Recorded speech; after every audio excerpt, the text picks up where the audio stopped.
अंजनगाव खेलोबा इथल्या पुतळ्याच्या वादावर अखेर तोडगा निघालाय। छत्रपती शिवाजी महाराज यांच्या पुतळ्याचं स्थलांतर केलं जाणार आहे। प्रशासनासोबत झालेल्या दोन्ही समाजाच्या बैठकीत या वादावर पडदा पडलाय। छत्रपती शिवाजी महाराज यांचा पुतळा असणारी जागा खेलोबा देवस्थानची होती। अंजनगाव खेलोबा इथल्या शिवरायांचा पुतळा दुसऱ्या जागेवर बसवला जाणार आहे। स्थलांतरित जागेवर शिवरायांचा पुतळा उभारण्यासह सुशोभीकरणासाठी पालकमंत्री जयकुमार गोरे 1 कोटी रुपयांचा निधी देखील देणार आहेत।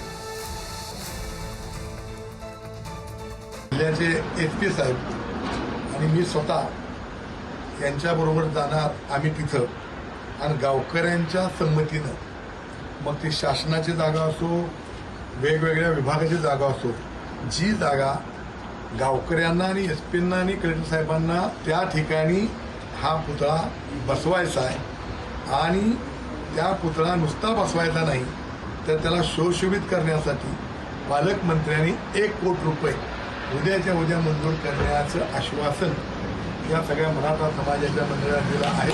त्याबद्दल मी त्यांचं स्वागत करतो।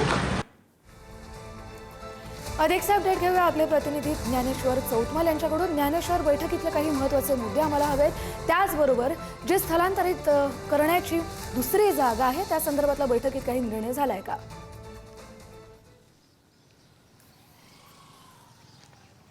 अंजनगावात मागचे काही दिवस तशी म्हणायला गेलं तर तणावाची परिस्थिती होती, कारण आंदोलन सुरू होतं आणि आता या सगळ्या गोष्टीवरती पडदा पडलेला आहे। आंदोलन या ठिकाणचं संपलेलं आहे। सगळे जे आंदोलक आहेत ते स्वगृही परतलेले आहेत। सगळी परिस्थिती आता पूर्ववत असल्याचं बघायला मिळते। फक्त काळजी म्हणून पोलिसांचा जो बंदोबस्त आहे तो या ठिकाणी आपल्याला या गावामध्ये बघायला मिळतो आणि जी सगळी दिनचर्या आहे गावकऱ्यांची ती सुरळीतपणे सुरू असल्याचंही आपण या ठिकाणी पाहतोय। या सगळ्या परिसरामध्ये मागच्या काही दिवसांपासून आंदोलन सुरू होतं, मात्र आता इथलं आंदोलन देखील संपलेलं आहे आणि सगळी जी आंदोलन करणारी मंडळी आहेत ती आपापल्या घरी परतल्याचं आपण पाहतोय। या सगळ्या परिसरात सध्या सगळीकडे शांततेचं वातावरण बघायला मिळतं आणि या आत्ता गावातली जर आपण परिस्थिती बघितली तर कुठल्याही पद्धतीचा अनुचित प्रकार घडणार नाही याच्यासाठी म्हणून पोलिसांकडून सगळी खबरदारी जी आहे ती घेतली जाते आहे। बॅरिकेटिंग या ठिकाणी या सगळ्या परिसरामध्ये करण्यात आलेलं आहे। कुठलाही अनुचित प्रकार घडणार नाही किंवा गर्दी या ठिकाणी जमणार नाही अशा पद्धतीची सगळी जी काळजी आहे ती सगळी या ठिकाणी घेतली गेलेली आहे।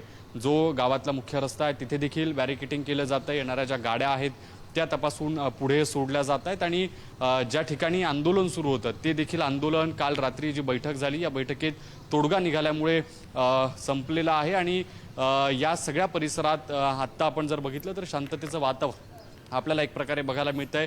जो पुतळा आहे तो देखील छत्रपती शिवाजी महाराजांचा योग्य ठिकाणी स्थलांतरित केला जाईल अशा पद्धतीची बैठकीमध्ये जी भूमिका घेतली गेलेली आहे।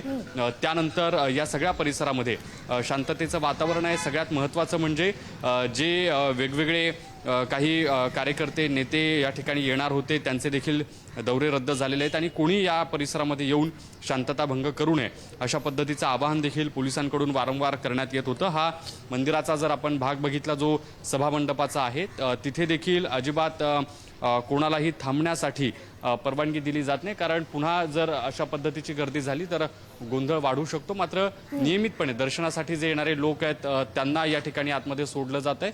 फक्त एका ठिकाणी कोणी गर्दी करू नका, थांबू नका अशा पद्धतीचं आवाहन पोलिसांचं आहे।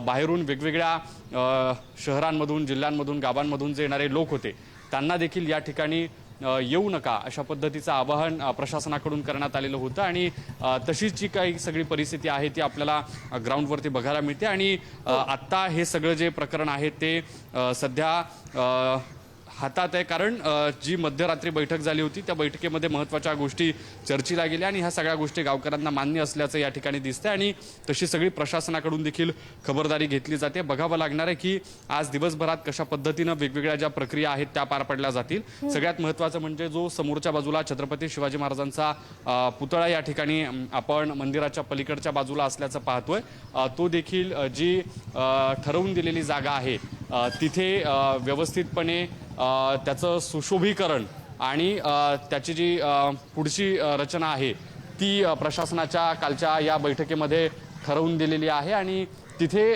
छत्रपती शिवाजी महाराजांच्या पुतळ्याचं सन्मानपूर्वक जे स्थलांतर आहे ते देखील केलं जाईल अशा पद्धतीचा जो शब्द आहे तो कालच्या बैठकीमध्ये पालकमंत्र्यांनी दिलेला आहे. आणि ज्ञानेश्वर, त्यामुळे या सगळ्या- प्रशासनाबरोबर झालेल्या बैठकीमध्ये जागेच्या वादावरती तोडगा निघालेला आहे. पण दुसरी जागा जी कोणती आहे जिथे शिवाजी महाराजांचा पुतळा स्थलांतरित केला जाईल ती जागा लवकरच समोर येईल.